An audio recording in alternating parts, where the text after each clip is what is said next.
오늘은 예수님의 가르침이라는 제목으로 하나님의 말씀을 보도록 하겠습니다. 마태복음 7장 24절로 27절까지 함께 읽도록 하겠습니다. 그러므로 누구든지 나의 이 말을 듣고 행하는 자는 그 집을 반석 위에 지은 지혜로운 사람 같으리니 비가 내리고 창수가 나고 바람이 불어 그 집에 부딪히되 무너지지 아니하나니 이는 주추를 반석 위에 놓은 까닭이요 나의 이 말을 듣고 행하지 아니하는 자는 그 집을 모래 위에 지은 어리석은 사람 같으리니 비가 내리고 창수가 나고 바람이 불어 그 집에 부딪히매 무너져 그 무너짐이 심하리라.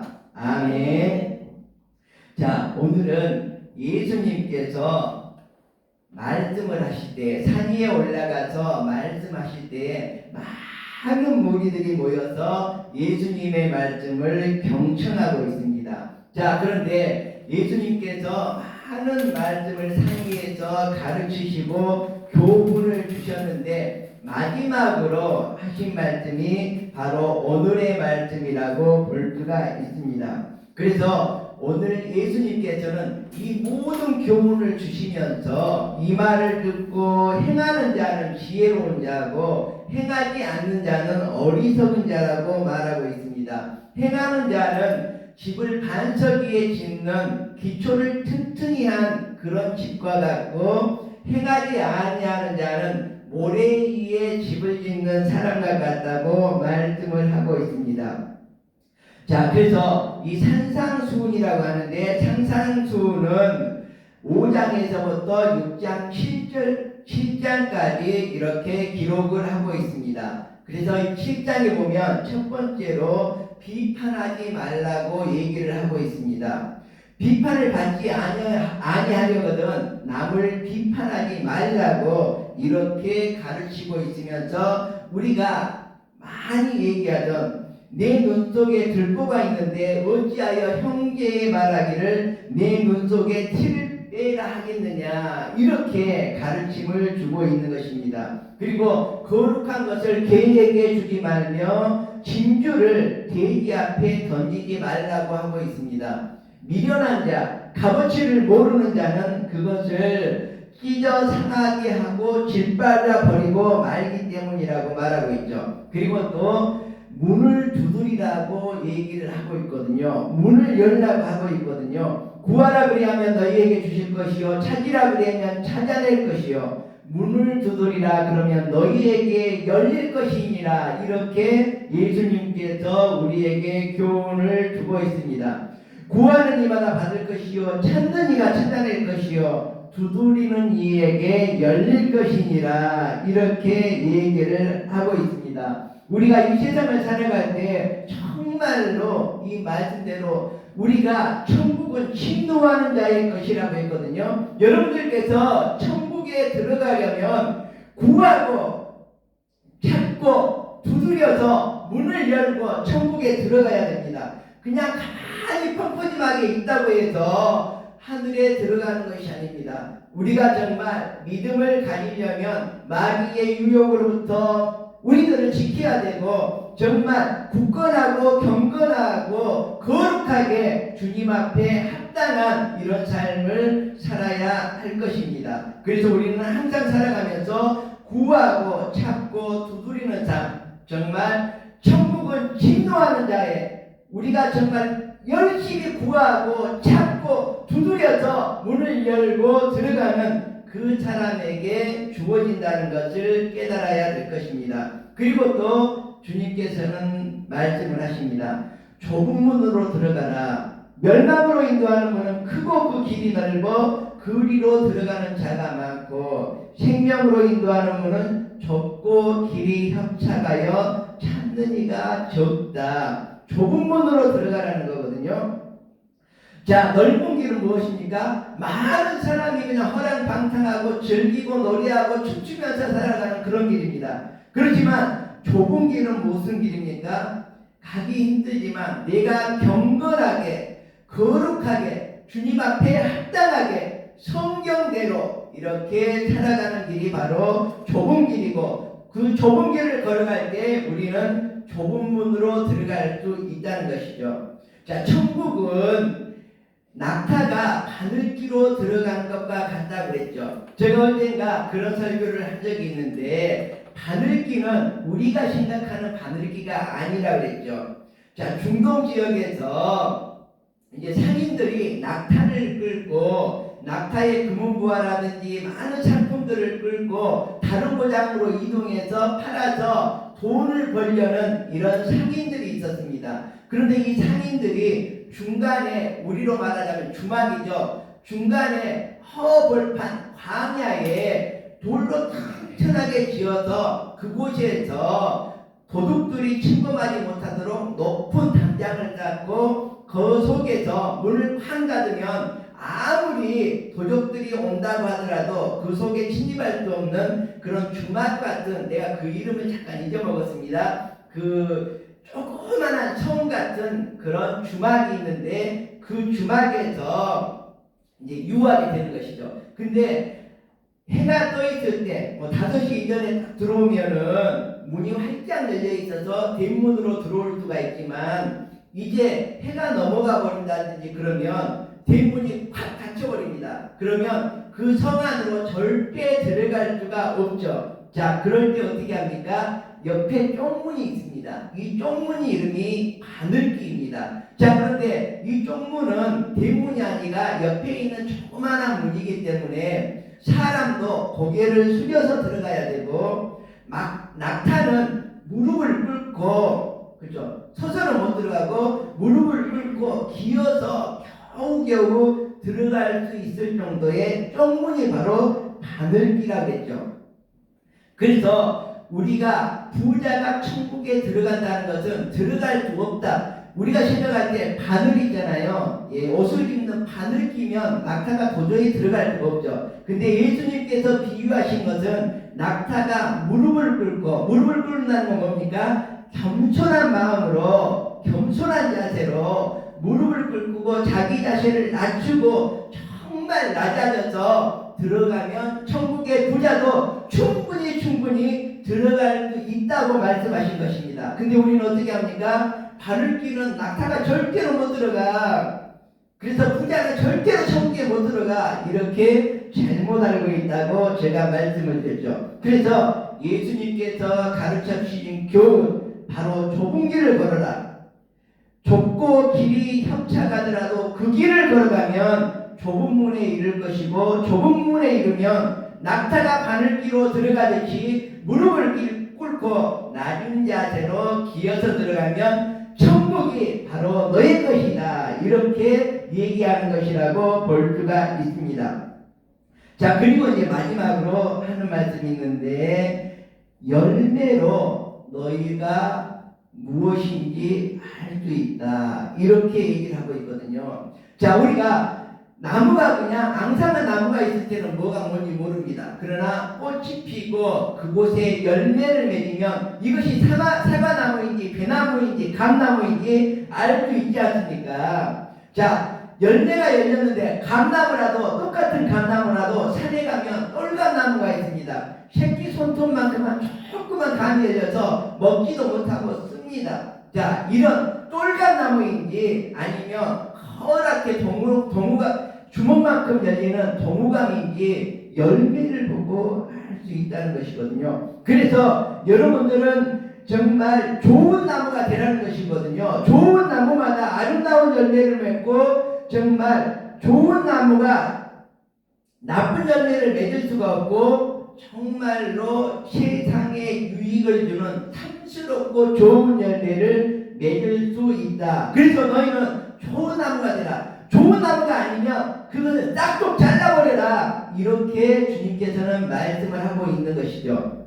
자, 싹둑 자르고 어떻게 합니까? 예수님의 가지를 거기에다 접붙이면 예수님으로 말미암아서 나는 죽여서 밑둥만 되고 예수님의 나무가 자라서 좋은 열매를 맺게 된다는 것이죠. 그래서 내가 나쁜 나무일지라도 괜찮습니다.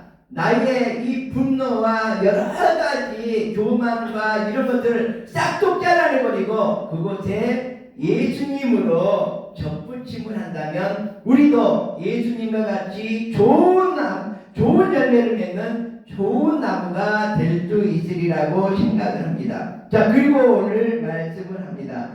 그러므로 누구든지 이 말을 듣고 행하는 자, 이제 지금까지 많은 가르침을 주셨고 교훈을 주셨고 많은 무리가 산지에 올라가서 예수님의 말씀을 들었는데 이 말 듣는 것으로 끝나면 아무것도 아니라 이 말을 듣고 행하는 자가 되어야 된다.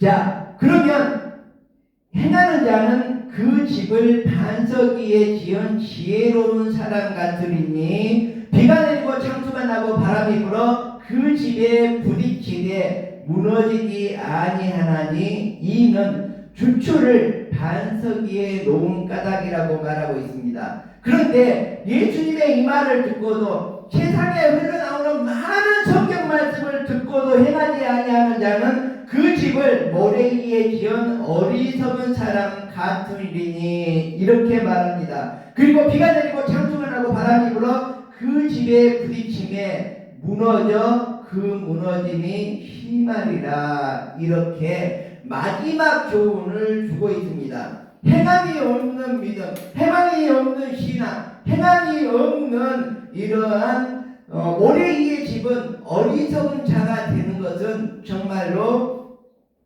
용납할 수 없다. 정말 천국에 합당하지 않는 사람이다. 이렇게 예수님께서 말하고 있습니다. 자, 이 말을 마치고 끝났습니다. 산상수훈이 끝났습니다. 그런데 어떤 현상이 나타났습니까? 무리들이 예수 그리스도의 가르침에 깜짝 놀랐습니다. 예수께서 이 말씀을 마치심에 무리들이 그의 가르치심에 놀라니 이는 그 가르치는 것이 권위 있는 자와 같고 그들의 서기관들과 같지 아니함이로라. 자, 그곳에 이스라엘의 지도자들, 자, 서기관들과 정말 그 지식인들, 그 사람들이 가르치는 건 단순하고 보잘것없는 것이었지만 예수님께서 가르치는 건 정말 값어치 있었던 그런 말씀, 그런 교훈이었고, 그래서 무리들이 예수님이 산 위에서 가르쳐준 이 교훈과 정말 성경 말씀에 정말로 놀랬다는 것이거든요. 우리들도 예수님의 가르치심에 놀래고 이곳에 정말 심취될 수 있기를 바랍니다. 그래서 여러분들도 하늘나라에 합당한 자가 되고 어린아이와 같이 천국을 차지하는 그런 사람이 되었으면 좋겠습니다. 저도 언젠가 이런 말을 한 적이 있습니다. 우리는 행복해서 웃어야 됩니다. 그렇지만 행복해서 웃는 사람보다는 더 정말 노력하고 하나님 나라에 합당한 사람은 억지로라도 웃게 되면 행복해지는 것. 그래서 우리는 정말 이 세상을 살아갈 때 짜증 섞인 정말 불평불만으로 살아가는 것이 아니라 웃음으로써 행복을 추구하는 이런 삶을 살아야 됩니다. 자, 마귀가 사람에게 어떻게 다가오느냐, 바로 불평하게 한다는 것이거든요. 자, 사람이 불평을 하게 하면 어떻게 됩니까? 죄를 짓게 된다는 것입니다. 그래서 마귀는 우리 사람의 감정을 자극합니다. 그래서 분노하게 되고 정말 독심이 자라게 만드는 것이 바로 마귀 역할입니다.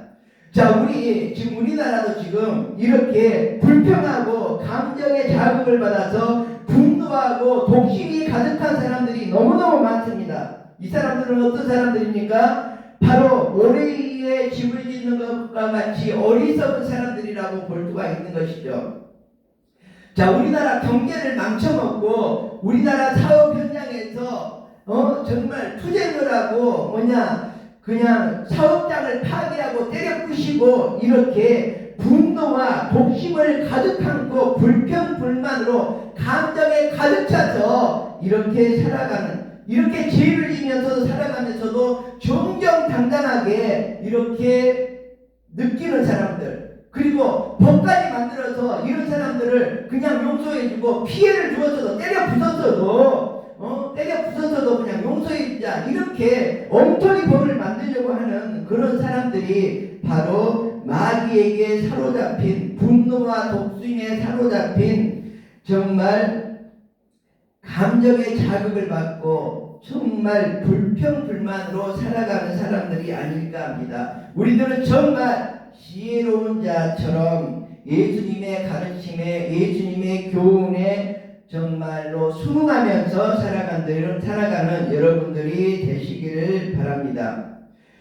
예수 그리스도는 사람을 건축가라고 이렇게 비유를 해주셨습니다. 그래서 반석 위에 건축을 하는 사람은 지혜로운 사람이고, 모래 위에 집을 짓는 사람은 어리석은 건축가라고 말하고 있습니다. 반석 위에 집을 짓는다는 것은 지혜로운 자, 행하는 자, 정말 하나님의 말씀을, 성경 말씀을, 예수님의 교훈과 예수님의 가르침을 행하는 자는 바로 지혜로운 반석 위에 집을 짓는 사람이라고 말하고 있고, 예수님의 교훈과 책망과 바르게 함과 성경 말씀과 하나님의 뜻을 무시하는 자는 바로 모래 위에 집을 짓는 자와 같이 어리석은 자라고 말하고 있습니다.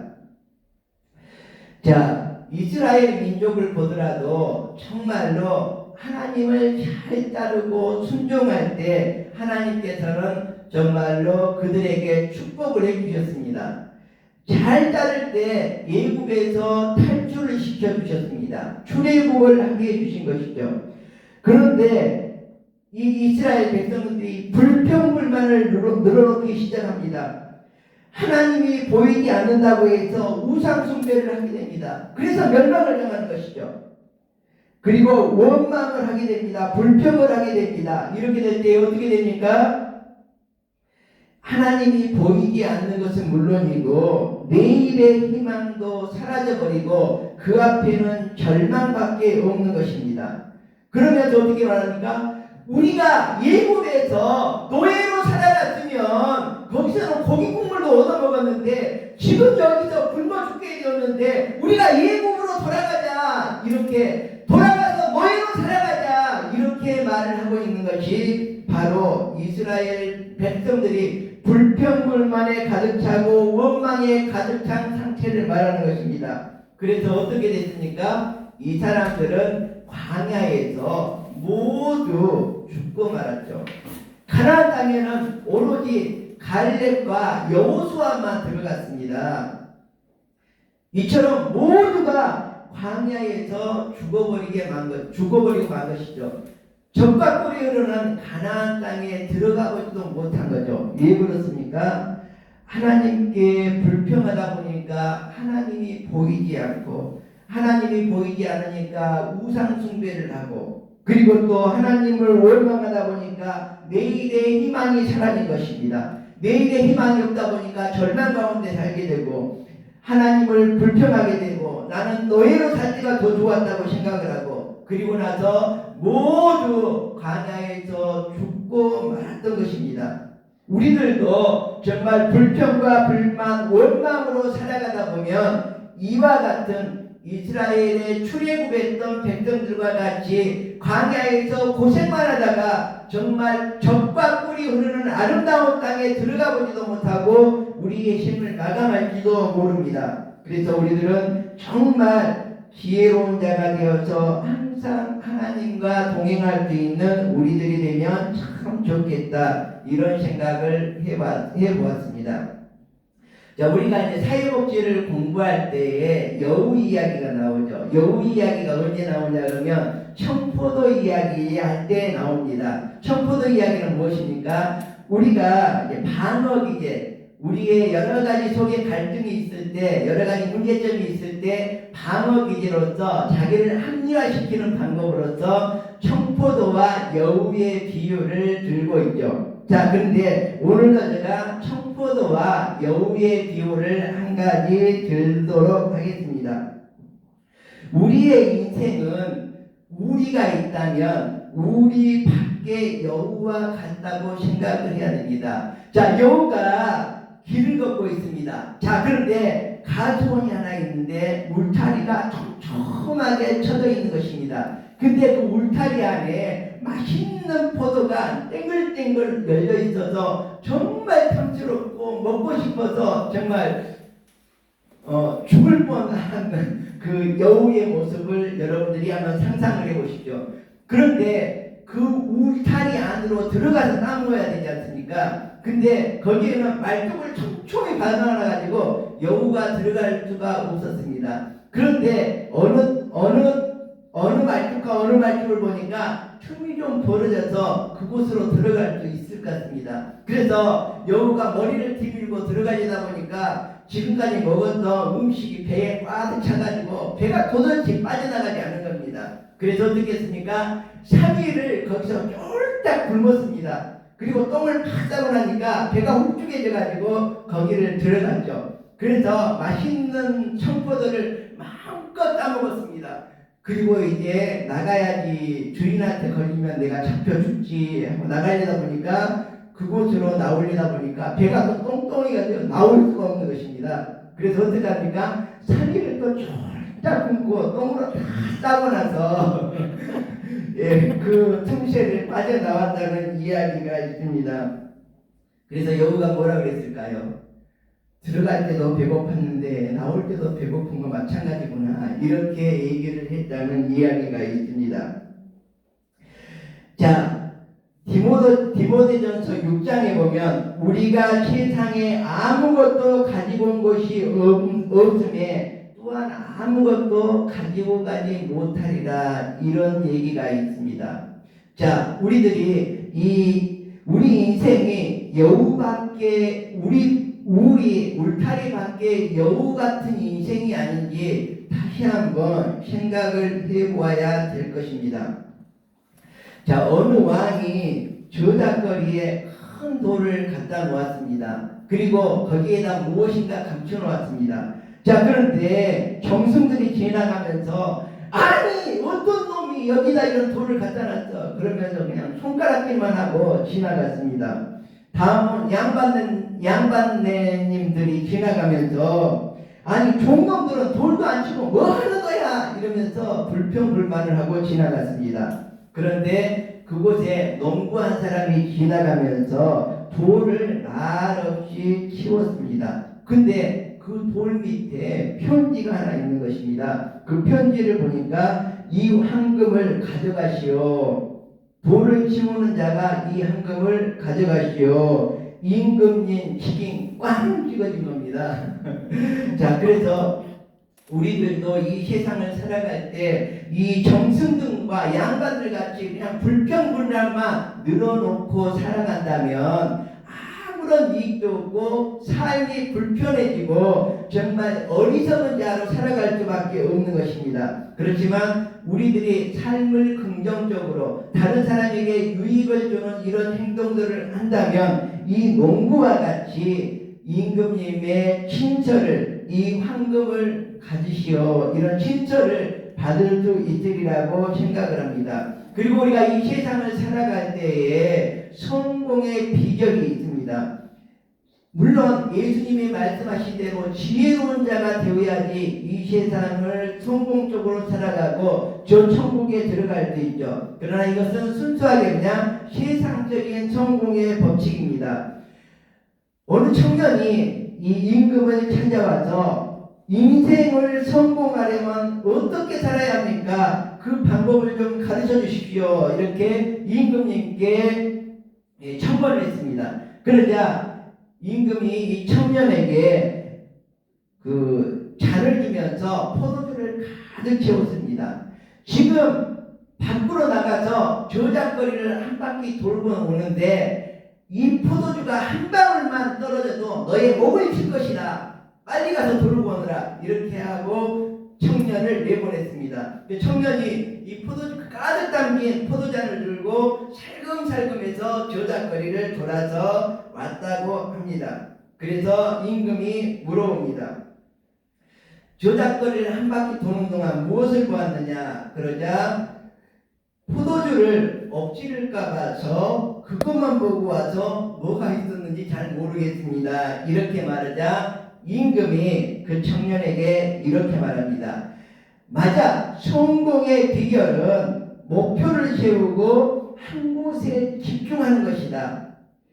주위의 유혹이라든지 어떤 사람의 비난을 받더라도 오로지 내가 목표를 세우고 한 곳에 집중해서 그것을 향해 나아가면 너는 성공할 수 있다. 이런 얘기를 했다는 얘기가 있습니다. 우리가 이 세상을 살아갈 때 정말 불평불만을 하면서 살아갈 때가 많고, 또 어떤 사람들은 긍정적인 마인드를 가지고 항상 감사하는 마음으로 살아갈 수가 있거든요.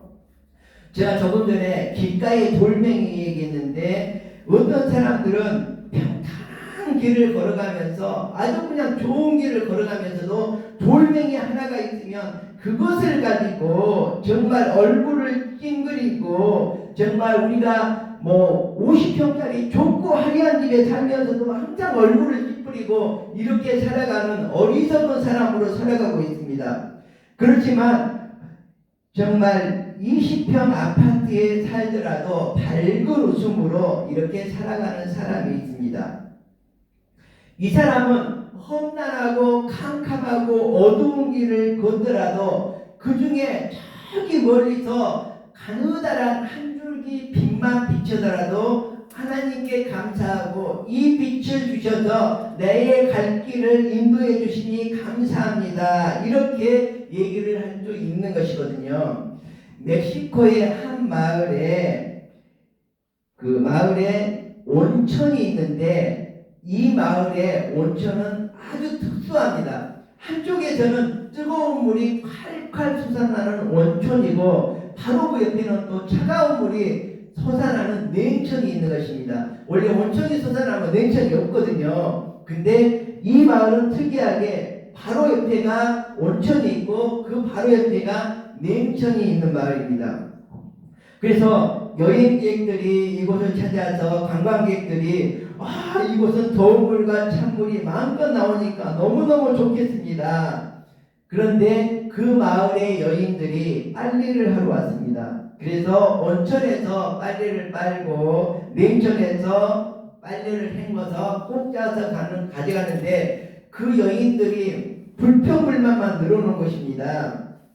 그랬더니 그 가이드한테 관광객이 물어봤답니다. 왜 이렇게 이곳은 정말 뜨거운 물도 나오고 찬물도 나오고 너무 좋은데 이렇게 불평불만이 많습니까? 그랬더니 하나님이 뜨거운 물과 찬물을 줬는데 비누는 안 줘서 비누값 들어간다고 맨날 이렇게 투덜거리고 정말 왔다 갔다 하면서 빨리 하는 거 이거 불평하고, 그래서 이곳 사람들은 그냥 불평불만에 가득해서 살아간다고 이렇게 말을 하고 있습니다. 우리는 찬물만 나오더라도 우리는 또 정말 그 두 곳이 아니라 수도꼭지 하나에서 뜨거운 물 찬물 다 나오지 않습니까? 우리는 불평불만 하면서 살아갈 이유가 없습니다. 너무너무 좋은 세상에서 살아가고 있는데, 우리들은 정말 자부심을 갖고 행복한 마음으로 이렇게 행복해서 웃는 것이 아니라 웃음 지음으로 말미암아서 행복한 여러분들이 되실 수 있기를 바랍니다. 여러분들이 불평불만에 살아간다면 어떤 효과가 있을지 아십니까? 이 불평만 하는 사람이 나쁜 짓을 하다가 교도소에 갇혔습니다. 교도소 안에서 그냥 불평불만만 가득하고 그냥 이 나쁜 놈의 세상 어떻게 해버릴 거야, 그냥 칼춤을 출 거야, 총춤을 출 거야, 막 이렇게 하면서 이제 기간을 다 맞추고 나왔습니다. 갈 데가 없어서 이 청년이 이제 수도원을 찾아갑니다. 수도원을 찾아가서 제가 교도소에서 수용생활만 하고 이렇게 왔는데 이곳에서 좀 생활을 하게 한번 해주면 내가 이 수도원을 안 때려 보시겠다고. 그러니까 수도원장이 그럼 여기에서 약속을 좀 지키세요. 당신은 너무 불평불만이 많고 말이 많다 보니까 말을 안 하고 이곳에서 살면 제가 살게 해드리겠습니다. 그렇지만 말을 안 하고 살 수는 없으니까 한 달에 한마디씩 할 기회만 드리겠습니다. 그래서 6개월을 그렇게 살아가시면 이곳에서 마음껏 살도록 해드리겠습니다. 이렇게 약속을 했다고 합니다. 근데 이 교도소에서 나온 이 청년이 한 달이 지나서 하는 말이 한마디 했는데, 잠자기가 너무 나빠요. 이 얘기를 했답니다. 2달째가 되어가지고 얘기를 하는데 음식이 너무 나빠서 못 살겠습니다. 그래서 또 얘기를 하는 거예요. 또 3개월째 돼서 예배 참석 죽어도 못하겠어요. 그러자 수도원장님이 이 청년을 쫓아내고 말았다고 합니다. 여러분들도 이 세상을 살아갈 때 정말 불평만 늘어놓고 살다 보면 쫓겨날 수밖에 없습니다. 자, 천국과 똑같은 조건인데도 천국과 같은 그러한 모습으로 살아갈 수가 있고, 똑같은 조건인데도 지옥과 같은 모습으로 살아갈 수가 있는 것이죠. 여러분들이 많이 얘기했던 얘기가 있죠. 자, 어떤 사람이 지옥에를 갔습니다. 지옥에를 갔더니 어떻게 합니까? 아주 맛있는 잔치상이 있는데 어떻게 했습니까? 막 싸우고 있는 것이에요. 그래서 하나도 못 먹고 살아가고 있습니다. 왜 그렇습니까? 서로 막 자기가 먹으려고 그러는데 그 지옥의 젓가락은 길이가 이만큼 1m만큼 깁니다. 길어가지고 내가 이렇게 떠먹을 수가 없는 것이죠. 근데 손으로는 못 집어먹게 돼, 젓가락으로만 집어먹게 되는데 1m가 되니까 집어먹을 수가 없는 것입니다. 어깨 뒤로 넘어가 버려가지고. 그래서 서로 먹으려고 그냥 아기다툼을 하고 싸우고 그냥 개판이 돼서 그것이 바로 지옥이었다랍니다. 근데 천국에 가보니까 나는 너를 먹어주고 너는 나를 먹여주고 맛있는 음식을 먹으면서 즐거운 음악과 실소리를 들으면서 아름답게 살아가고 있다는 것이거든요. 우리가 천국과 지옥도 마찬가지입니다. 우리들이 지혜롭고 아름다운 마음으로 이 세상을 살아간다면 서로 돕고 화목하게 천국과 같이 살아갈 수가 있고, 정말 어리석은 사람이 되어서 서로 자기 욕심만 챙기고 서로 남을 비방하고 싸우고 불평한다면 바로 그것이 지옥이 아닐까, 이렇게 생각을 해봅니다. 자, 어떤 교수 부부가 여기 여행을 떠났습니다. 코타키나 발루로 비행기를 타고 가는데 그 교수 부인이 계속해서 말을 합니다. 아니, 이 승무원들은 왜 이렇게 불친절해? 의자 시트는 왜 이렇게 불결해? 아니, 바닥이나 이런 데는 청소도 안 했나봐. 이거 커피가 얼려져 있잖아. 이렇게 불평 불만을 하면서 비행기를 타고 가고 있었습니다. 그래서 그 옆에 앉아 있었던 사람이 이제 인사를 건넵니다. 그러면서 무슨 일로 이렇게 소란스럽냐고, 혹시 누구시냐고 이렇게 물어보니까 저는 교수이고 저 아내는 제조업에 종사하는 분입니다. 이렇게 소개를 하는 것입니다. 그러자 그 사람이 그럼 부인께서는 무엇을 만들고 있습니까? 이랬더니 그 교수가 하는 말이, 저 부인은 불평을 만들어내는 제조업자입니다. 불평 제조기입니다. 이렇게 말을 했다고 합니다. 자, 여러분들은 불평 불만을 제조하는 그런 제조업자가 아니라 감사함, 고마움, 정말 이 하나님 앞에서 좋은 것을 제조하는 그런 제조업자로 살아갈 수 있기를 바랍니다. 고린도전서 3장에 보면 흔들리지 않는 터에 너의 신앙의 집을 지으라고 이렇게 말씀을 하고 있습니다. 흔들리지 않는 터라는 것은 바로 예수 그리스도의 말씀 위에 살아가라는 거거든요. 신앙의 터 위에 하나님의 말씀으로 굳게 세우고 이 세상을 정말 순종함으로 긍정의 힘으로 또 정말 주님 앞에서 주님의 말씀으로 정말 열매를 맺으면서 남을 비판하지 말고, 또 천국은 침노하는 것이라 했지 않습니까? 구하고 찾고 두드리면서 좁은 길을 걸어가면서 결국에는 겸손한 마음으로 무릎을 꿇고 하나님 나라의 좁은 문으로 들어갈 수 있다는 것이죠. 그리고 우리가 정말 나쁜 나무가 아니라 좋은 나무가 되어서 좋은 열매를 맺는 그러한 삶을 살아가는 지혜로운 자가 되어야 하겠습니다. 예수님의 가르침을 우리 마음속에 다시 한번 새기면서 하나님의 말씀을 마치도록 하겠습니다. 다 함께 기도하겠습니다.